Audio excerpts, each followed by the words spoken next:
एक नदी के किनारे थोड़ी दूरी पर एक बहुत ही बड़ा जंगल था। उस जंगल में दो फल के पेड़ थे। एक आम का पेड़ था तो दूसरा केले का पेड़ था। आम के पेड़ को अपने आप पर बहुत ज्यादा घमंड था। वह हर दिन केले के पेड़ की बेइज्जती करता है। वहीं दूसरी ओर केले का पेड़ बहुत ही दयालु था। वह हर किसी की मदद करता है। केले का पेड़ कभी भी खुद पर घमंड नहीं करता है। एक दिन उस जंगल के रास्ते से भोला नाम का एक नौजवान लड़का गुजर रहा होता है। तभी उसकी नज़र आम के पेड़ पर पड़ती है। यह देखकर भोला बहुत खुश होता है। आज मैं बहुत थक गया हूँ। इतना चलने से मेरे पैर भी दर्द करने लगे हैं और प्यास के मारे मेरा गला भी सूख रहा है। आज तो भूख भी बहुत जोर की लगी है। अच्छा हुआ मुझे इस जंगल में यह आम का पेड़ मिल गया। अब मैं मज़े से आम खाऊंगा और अपनी भूख मिटाऊंगा। आज का दिन मेरे लिए बहुत अच्छा होने वाला है। इतना चलने के बाद मुझे आराम करने के लिए जगह भी मिल गई और खाने के लिए फल भी मिल गए। ऐसा करता हूँ, पहले कुछ फल खा लेता हूँ, फिर थोड़ा विश्राम करके आगे के सफर पर निकलता हूँ। इतना बोलकर जैसे ही भोला आम के पेड़ की तरफ बढ़ता है, तभी आम के पेड़ से आवाज आती है। मूर्ख लड़के, तेरी इतनी हिम्मत कि तू मेरी मर्जी के बिना मेरे पेड़ से आम तोड़कर खाएगा। मैं तो तेरे जैसे लड़कों को अपने पेड़ के आसपास भी ना भटकने देता। और तेरी इतनी हिम्मत कि तू मेरे पेड़ से फल तोड़ने की सोच रहा है। मेरे पास आने की हिम्मत भी मत करना। चुपचाप यहाँ से चले जाओ, वरना अच्छा नहीं होगा। अगर मैं तुम्हारे पेड़ से एक दो फल तोड़कर खा लूंगा तो क्या हो जाएगा? अगर मैं इन फलों को नहीं खाऊंगा तो भी यह फल खराब होकर नीचे गिर जाएंगे। तुम्हारी इतनी हिम्मत, अब तुम मुझे सिखाओगे कि मुझे क्या करना चाहिए और क्या नहीं। तुम्हें तो देखकर मुझे घिन आ रही है। तो सोचो, तुम मेरा फल तोड़ने आओगे तो मेरा क्या हाल होगा। मैं बिल्कुल भी तुम जैसे लोगों को बर्दाश्त नहीं कर सकता। मेरे पास आने की हिम्मत भी मत करना, नहीं तो तुम्हारे लिए ठीक नहीं होगा। आम के पेड़ का ऐसा दुर्व्यवहार देखकर केले के पेड़ से रहा नहीं जाता है और भोला से केले का पेड़ कहता है, मैं जानता हूं तुम एक मुसाफिर हो और बहुत दूर से चलकर आए हो, जिसकी वजह से तुम बहुत थक गए हो और तुम्हें बहुत जोरों की भूख भी लगी होगी। अगर तुम्हें आम के पेड़ ने अपने फल नहीं दिए तो तुम्हें निराश होने की जरूरत नहीं है। तुम आराम करने के लिए मेरे पेड़ के नीचे आ सकते हो और अपनी भूख मिटाने के लिए मेरे फल तोड़कर खा सकते हो। हाँ, मेरा फल तुम्हें सेब जितना स्वादिष्ट नहीं लगेगा, लेकिन मेरे फल को खाकर तुम्हारी भूख प्यास जरूर मिट जाएगी। और यह मेरे लिए बहुत बड़ी बात होगी कि मेरी वजह से किसी मुसाफिर का पेट भरा और उसे आराम करने के लिए जगह मिली। इसलिए आप ज्यादा मत सोचिए और मेरे पेड़ के नीचे आकर आराम कीजिए। केले के पेड़ के इतना बोलने के बाद भोला केले के पेड़ के नीचे जाकर आराम करने लगता है और कुछ देर बाद केले का पेड़ भोला को खाने के लिए अपना फल देता है। वह आदमी केले का फल खाकर वहाँ से चला जाता है और जाते जाते केले के पेड़ का धन्यवाद करता है। इस तरह कुछ दिन बीत जाते हैं, लेकिन आम के पेड़ का घमंड बिल्कुल कम नहीं होता है। एक दिन मुझे तुम्हारा यह व्यवहार बिल्कुल भी अच्छा नहीं लगता है। कोई भी तुम्हारे पेड़ के पास आता है, तुम उसे पहले ही भगा देते हो। हमारा काम ही है लोगों की मदद करना और तुम इस चीज से भागते हो। किसी की मदद कर देने से तुम छोटे नहीं हो जाओगे, बल्कि सबकी नजरों में और बड़े हो जाओगे। इसलिए मैं तुमसे कह रहा हूं, ज्यादा घमंड मत करो। तुम मुझे मत सिखाओ कि मुझे कैसा व्यवहार करना चाहिए और कैसा नहीं। इस पूरे जंगल में मेरे जितना स्वादिष्ट फल किसी और पेड़ का नहीं है, इसलिए सारे लोग मेरे पास आते हैं और मेरा फल खाना चाहते हैं। मैं नहीं चाहता कि कोई भी इंसान मेरे पेड़ के पास आए और मेरे फल तोड़कर खाए। समझे? तुम मुझे ज्यादा ज्ञान मत बांटो। मुझे लगता है तुम्हें अपने फलों पर बहुत ज्यादा घमंड हो गया है, लेकिन मैं तुमसे एक बात कहना चाहता हूं कि इतना घमंड करना ठीक नहीं है, क्योंकि कोई भी चीज जरूरत से ज्यादा करने पर वह नुकसानदेह हो जाती है। तुम्हारा इतना घमंड तुम्हें एक दिन ले डूबेगा। मेरी बात मानो और अपना यह घमंड छोड़ दो। केले के पेड़ की यह बात सुनकर आम का पेड़ बहुत गुस्सा हो जाता है और कहता है, तुम अपनी यह बकवास बंद करो। मुझे पता है तुम मेरे से जलते हो, क्योंकि तुम्हारा फल मेरे फल जितना स्वादिष्ट नहीं है, इसलिए तुम हमेशा मेरी बुराई करते रहते हो। जो भी लोग इस जंगल में आते हैं वह सिर्फ मेरा फल खाना चाहते हैं। तुम्हारे फल की तरफ कोई देखता भी नहीं। यही कारण है कि तुम मेरे से जलते हो। एक दिन रानी नाम की एक औरत उस जंगल से गुजर रही होती है। रानी की नजर एक आम के पेड़ पर पड़ती है। कितने मीठे स्वादिष्ट फल लटक रहे हैं। इन मीठे स्वादिष्ट आमों को खाकर मेरे बच्चों को बहुत मजा आएगा। के लिए चलती है। आम के पेड़ से आवाज आती है। तुम्हारी हिम्मत कैसे हुई बिना मेरी परमिशन के मेरे फल तोड़ने की? मेरे फलों से दूर ही रहना। अगर अपनी भलाई चाहती हो तो वापस चली जाओ। आम के पेड़ की बात सुनकर रानी आम के पेड़ से कहती है, भला फल तोड़ने के लिए किसकी परमिशन लेनी? मुझे फल तोड़ने के लिए किसी से परमिशन लेने की कोई जरूरत नहीं है। मूर्ख औरत, तुम्हें मेरी परमिशन लेने की जरूरत है। जितनी बार भी तुम फल तोड़ने के लिए मेरे पेड़ के नजदीक आओगी, तुम्हें हर बार मेरी परमिशन लेनी पड़ेगी। मैं तुम्हें अपना फल नहीं तोड़ने दूंगा, इसलिए तुम यहाँ से चली जाओ। मुझे लगता है तुम्हें खुद पर ज्यादा घमंड हो गया है। तुम्हें अपने घमंड में यह भी नहीं दिख रहा कि तुम्हारे फल छोटे बच्चे खाएंगे। तुम देख लेना, तुम्हारा यह घमंड एक दिन तुम्हें ले डूबेगा और उस दिन तुम बहुत पछताओगे।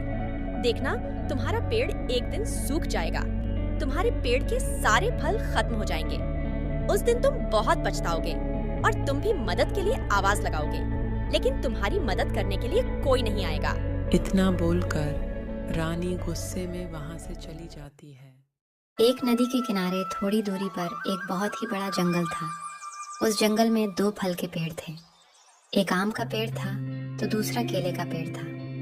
आम के पेड़ को अपने आप पर बहुत ज्यादा घमंड था। वह हर दिन केले के पेड़ की बेइज्जती करता है। वहीं दूसरी ओर केले का पेड़ बहुत ही दयालु था। वह हर किसी की मदद करता है। केले का पेड़ कभी भी खुद पर घमंड नहीं करता है। एक दिन उस जंगल के रास्ते से भोला नाम का एक नौजवान लड़का गुजर रहा होता है। तभी उसकी नजर आम के पेड़ पर पड़ती है। यह देखकर भोला बहुत खुश होता है। आज मैं बहुत थक गया हूँ। इतना चलने से मेरे पैर भी दर्द करने लगे हैं और प्यास के मारे मेरा गला भी सूख रहा है। आज तो भूख भी बहुत जोर की लगी है। अच्छा हुआ मुझे इस जंगल में यह आम का पेड़ मिल गया। अब मैं मजे से आम खाऊंगा और अपनी भूख मिटाऊंगा। आज का दिन मेरे लिए बहुत अच्छा होने वाला है। इतना चलने के बाद मुझे आराम करने के लिए जगह भी मिल गई और खाने के लिए फल भी मिल गए। ऐसा करता हूँ, पहले कुछ फल खा लेता हूँ, फिर थोड़ा विश्राम करके आगे के सफर पर निकलता हूँ। इतना बोलकर जैसे ही भोला आम के पेड़ की तरफ बढ़ता है, तभी आम के पेड़ से आवाज आती है। मूर्ख लड़के, तेरी इतनी हिम्मत कि तू मेरी मर्जी के बिना मेरे पेड़ से आम तोड़कर खाएगा। मैं तो तेरे जैसे लड़कों को अपने पेड़ के आसपास भी ना भटकने देता। और तेरी इतनी हिम्मत कि तू मेरे पेड़ से फल तोड़ने की सोच रहा है। मेरे पास आने की हिम्मत भी मत करना। चुपचाप यहाँ से चले जाओ, वरना अच्छा नहीं होगा। अगर मैं तुम्हारे पेड़ से 1-2 फल तोड़कर खा लूंगा तो क्या हो जाएगा? अगर मैं इन फलों को नहीं खाऊंगा तो भी यह फल खराब होकर नीचे गिर जाएंगे। तुम्हारी इतनी हिम्मत, अब तुम मुझे सिखाओगे कि मुझे क्या करना चाहिए और क्या नहीं। तुम्हें तो देखकर मुझे घिन आ रही है। तो सोचो, तुम मेरा फल तोड़ने आओगे तो मेरा क्या हाल होगा। मैं बिल्कुल भी तुम जैसे लोगों को बर्दाश्त नहीं कर सकता। मेरे पास आने की हिम्मत भी मत करना, नहीं तो तुम्हारे लिए ठीक नहीं होगा। आम के पेड़ का ऐसा दुर्व्यवहार देखकर केले के पेड़ से रहा नहीं जाता है और भोला से केले का पेड़ कहता है, मैं जानता हूँ तुम एक मुसाफिर हो और बहुत दूर से चलकर आए हो, जिसकी वजह से तुम बहुत थक गए हो और तुम्हें बहुत जोरों की भूख भी लगी होगी। अगर तुम्हें आम के पेड़ ने अपने फल नहीं दिए तो तुम्हें निराश होने की जरूरत नहीं है। तुम आराम करने के लिए मेरे पेड़ के नीचे आ सकते हो और अपनी भूख मिटाने के लिए मेरे फल तोड़कर खा सकते हो। हाँ, मेरा फल तुम्हें सेब जितना स्वादिष्ट नहीं लगेगा, लेकिन मेरे फल को खाकर तुम्हारी भूख प्यास जरूर मिट जाएगी। और यह मेरे लिए बहुत बड़ी बात होगी कि मेरी वजह से किसी मुसाफिर का पेट भरा और उसे आराम करने के लिए जगह मिली। इसलिए आप ज्यादा मत सोचिए और मेरे पेड़ के नीचे आकर आराम कीजिए। केले के पेड़ के इतना बोलने के बाद भोला केले के पेड़ के नीचे जाकर आराम करने लगता है और कुछ देर बाद केले का पेड़ भोला को खाने के लिए अपना फल देता है। वह आदमी केले का फल खाकर वहाँ से चला जाता है और जाते जाते केले के पेड़ का धन्यवाद करता है। इस तरह कुछ दिन बीत जाते हैं, लेकिन आम के पेड़ का घमंड बिल्कुल कम नहीं होता है। एक दिन मुझे तुम्हारा यह व्यवहार बिल्कुल भी अच्छा नहीं लगता है। कोई भी तुम्हारे पेड़ के पास आता है, तुम उसे पहले ही भगा देते हो। हमारा काम ही है लोगों की मदद करना और तुम इस चीज से भागते हो। किसी की मदद कर देने से तुम छोटे नहीं हो जाओगे, बल्कि सबकी नजरों में और बड़े हो जाओगे। इसलिए मैं तुमसे कह रहा हूँ, ज्यादा घमंड मत करो। तुम मुझे मत सिखाओ कि मुझे कैसा व्यवहार करना चाहिए और कैसा नहीं। इस पूरे जंगल में मेरे जितना स्वादिष्ट फल किसी और पेड़ का नहीं है, इसलिए सारे लोग मेरे पास आते हैं और मेरा फल खाना चाहते हैं। मैं नहीं चाहता कि कोई भी इंसान मेरे पेड़ के पास आए और मेरे फल तोड़कर खाए, समझे? तुम मुझे ज्यादा ज्ञान मत बांटो। मुझे लगता है तुम्हें अपने फलों पर बहुत ज्यादा घमंड हो गया है, लेकिन मैं तुमसे एक बात कहना चाहता हूँ कि इतना घमंड करना ठीक नहीं है, क्योंकि कोई भी चीज जरूरत से ज्यादा करने पर वह नुकसानदेह हो जाती है। तुम्हारा इतना घमंड तुम्हें एक दिन ले डूबेगा। मेरी बात मानो और अपना यह घमंड छोड़ दो।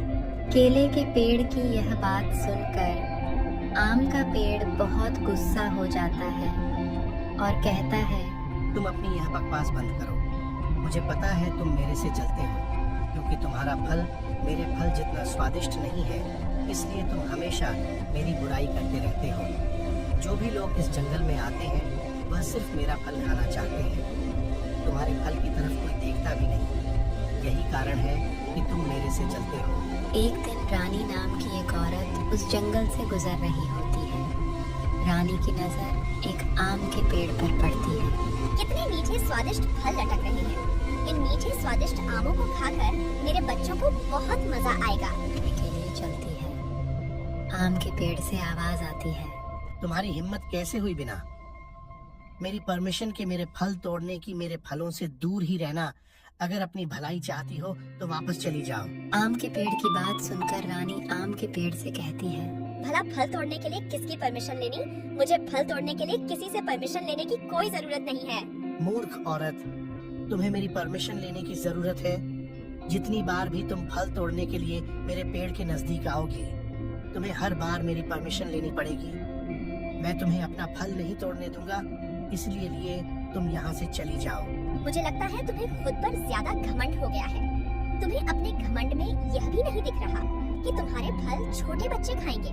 तुम देख लेना, तुम्हारा यह घमंड एक दिन तुम्हें ले डूबेगा और उस दिन तुम बहुत पछताओगे। देखना, तुम्हारा पेड़ एक दिन सूख जाएगा। तुम्हारे पेड़ के सारे फल खत्म हो जाएंगे। उस दिन तुम बहुत पछताओगे और तुम भी मदद के लिए आवाज लगाओगे, लेकिन तुम्हारी मदद करने के लिए कोई नहीं आएगा। इतना बोलकर रानी गुस्से में वहाँ से चली जाती